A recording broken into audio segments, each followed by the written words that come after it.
Right. I received your number from Terry Olson.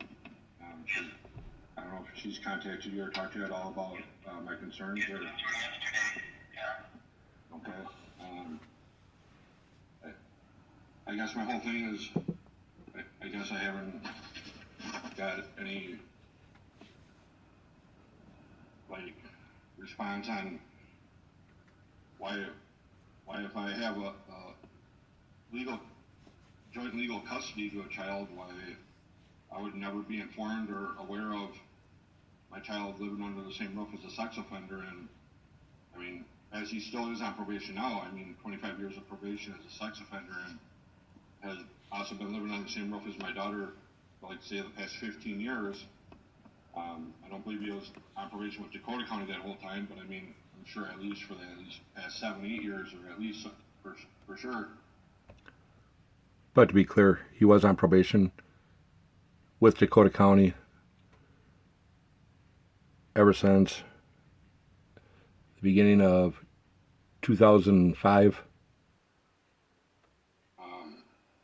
But even, say, for the past 15 years, I mean, he was already registered as a sex offender before they were even living under the same roof, and at any point during that past 15 years, it baffles me on, you know what I mean? Well, yeah, I completely understand what you mean, and I get your point. I'm not sure of the chronology of how this played out, but our typical practice would be that if we are supervising somebody and they're involved with somebody with children and they have a contact restriction, that before we approve contact, we would reach out to all parties. So we would. Huh. So, I don't know how many times I hear this story, and when I point it out, they come to a conclusion with, nope, he's compliant, we're not talking to you. Talk to your ex and said, is your ex-husband involved? And we will need him to be okay with this for us to approve it. That would have been what typically happened, but it sounds like we're talking about a process that might have occurred 8 years ago. At that time, if we allowed it at that time, or I'm not sure who was supervising him at that time. Well, So it does sound like the ball was dropped at some point back in time. I know. Blames it on the ball was dropped back in time. Fucking bullshit. He was on probation probably through Scott County maybe before, but I know, like, the Terry Olson, I mean, if you got a new probation officer, okay, was there anything ever done about it that I can get documentation on it to show that something was done and some investigation was done on it, or something was looked into it, and the reason why I was never notified or aware of it? Let me stop you for just a sec. Who is our client? But now he wants to act like, wait, who's our client? Jeffrey Watney.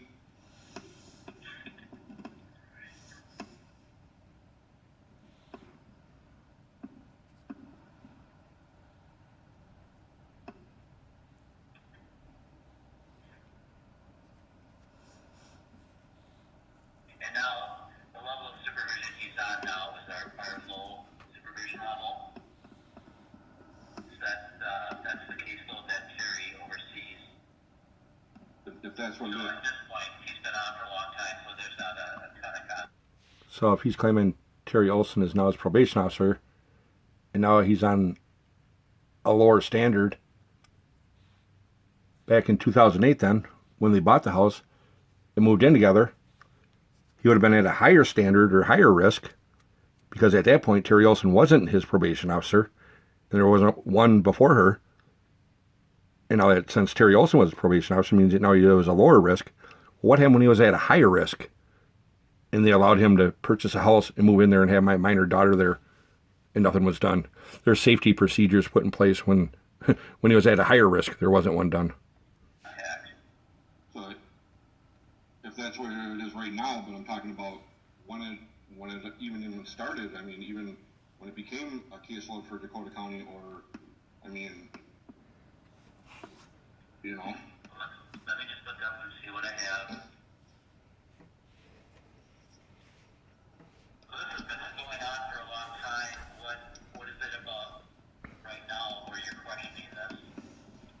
never aware of it at all. I mean, if I would have known about it before, of course I would have said something, or it was. What I'm wondering is, like, how come I never was aware of it, or it was brought to my attention, or. So you just became aware that he's on supervision? I reached out before and asked all this, and. Well, of course I'm just finding out. That's why I'm calling now. Fuck, like I just said, if I would have known about this before, it would have drastically changed everything. Fuck, of course I didn't know about it before.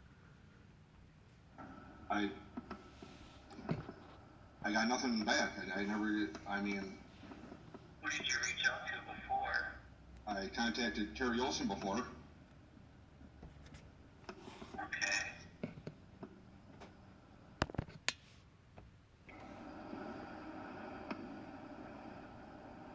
So he had a condition that was imposed by the court when he was sentenced, and he was sentenced on May 20th of 2004. So then it looks like we get the case almost a year later. And at that time, the court, the condition on contact was no unsupervised contact with children under age 16, except as services to have time with own children. Wait a minute. What did he just say there?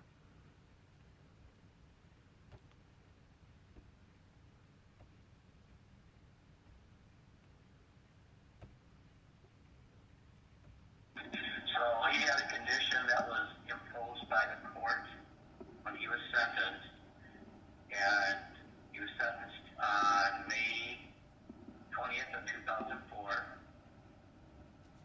So then it looks like we get the case almost a year later. And at that time, the court, the condition on contact was no unsupervised contact with children under age 16, except as services to have time with own children. Exactly. And so that's where that was at. So at that time, there was no approval to have contact with your daughter. Exactly. So. I already proved that and showed that. Clearly, of course he wasn't. See my concern? No, your concern is valid. I'm just, we're trying to piece together something that happened a decade and a half ago. So I'm not quite sure what you're hoping to accomplish 15 years later. What is it that you'd like to see happen? What's that? What is it you would like to see happen today? He's more worried about what am I going to do and what are my concerns and what am I going to do once I figure this out and find out this information and realize they fucking didn't care. They didn't have no safety procedure in place. Well, I'm wondering the reason why I haven't seen my daughter in like 17 years, and then I find out my daughter's been living under the same roof as a sex offender, and I was never aware of any of this. This would have been like a total big difference on everything when, I mean, literally, I filed papers so many times taking her to court just to see my own kid that the judge told me I couldn't even fill out papers or file them anymore until I wrote her a judge asking her permission to give permission to even file papers again. Literally, that's how many times, like it Well, so I don't that think- kind of changes my position. If you were not involved, you didn't have, so you weren't even seeing your daughter at the time this guy was sentenced. I had joint legal custody of my daughter, and I had court-ordered visitation with my daughter, and not one time did she bring my daughter, and I constantly, like, filed papers on trying to get her to even force her or even to put someone in the middle to pick my kid up and bring her in, and the courts just, like, disregarded anything I was doing every time. I like it how Mark Mello likes to turn it around like it's my fault or something. That doesn't tell the PO I have an ex-husband involved in that. They may have just not pursued it any further. If she said, I'm not involved with the dad, he's not part of the picture, blah, blah, blah, that may be where the miss happened. How's that a miss? Because just because someone's saying that, they're just going to go and believe it and turn around like, oh, It must be my fault. But they can't just take her word for it when there's a minor child and a sex offender that did. You know, I'm sure they'd have to check and see what's the legal status on the kid. Does he have joint custody or joint physical custody? You know what I mean? We don't have access to those records. What we do to look Mark Mel says they don't have access to them records. He's full of shit. at that is we file a mandated report with Child Protection, and then they get back to us on if there's any concerns with him being in the same home. Okay. So, they file a mandate report to see if there's any concerns with him being in the same home. Same home, same house, same building, same structure. In 2008, they didn't do nothing. But there were safety procedures put in place, right? Again, they claim safety procedures were put in place. Where? When? How? There wasn't nothing. And then at some point, we gave him approval to be in that home with your minor daughter, and I'm not seeing the specifics of that. That would take a lot of digging to get to. Because there wasn't any. They just did it and didn't care. But decided to make some type of report and write it up in 2018, approving it at that point after they already showed that he's been living in the same house with her for 10 years. Okay, yeah, I mean, I'd like to at least get something in writing or showing that there was something done, and I'm not sure. Again, it gets back to you want something in writing for what purpose? What does that matter what purpose? What the fuck you want? What do you think I want it for? I want to know why. Why these people weren't doing their job? Why they put my child in danger around a convicted child molester? Why did they put my kid in the same household as a pedophile that was molesting his own kid? Why do I want to know? I want to know why and who made the choices and decisions on not informing me and notifying me when it would have led down to the significant change in my life and where it's at today if I would have known and was aware about, because it would have changed the whole scenario of everything with the courts. At that point, I'm sure they'd have no problem in forcing my ex to bring my kid for me to see her. The relationship I would have had with my kid, because then it would have been forced. They couldn't have had to argue and not allow me at that point if I would have been aware or known about this convicted child molester around my kid. It would have changed everything significantly.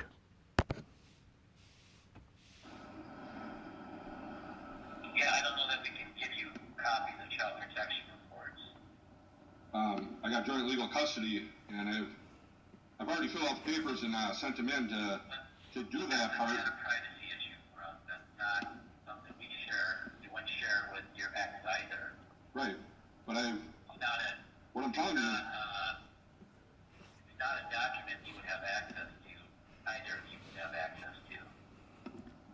So now he's claiming the Dakota County probation officers, they're going to do a welfare check or do a mandate report or do something on my minor daughter and not notify me about any of these legal steps or procedures that they're doing to allow my kid to be around a convicted child molester. They're making a decision to put my child that I got joint legal rights to around a convicted child molester and to live with one. And they say I wouldn't have no rights to know about it or be aware of it or be informed or get copies of anything. Like, it's none of my business. It's a minor child. Parents got joint legal rights. They both are entitled to that. They're both entitled to be knowing about it. you don't have access to documents on your own kid? Is that what you're telling me, or I don't understand? I'm telling you that if we had to file a mandated report with child protection, that's a report that you would not have access to, correct? Why would I not? It's my child. It's not a civil matter. It's a correctional matter that we're completing a mandated report. So you could a report on my child that I got joint legal custody on, and you're telling me I don't have access to I that? can refer you to child protection, and you can talk with them Well, about the investigation. I've already talked to them about it. So yeah, there's many more videos with Mark Mel where I can point out bullshit.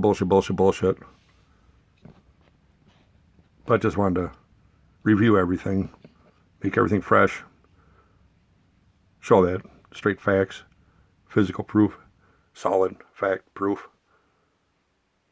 And these people are telling me this stuff, so I mean, they wouldn't be lying. They'd be honest. They'd be telling me the truth, right? But then turning around and change their whole story and scenario and everything all the way around to the point, well, oh shit, we're fucked. Nope, we did everything right, no violation, that's it. But every single thing they said, I pointed out, solid fact proof, bullshit lies that they were feeding me. And I'm the bad guy.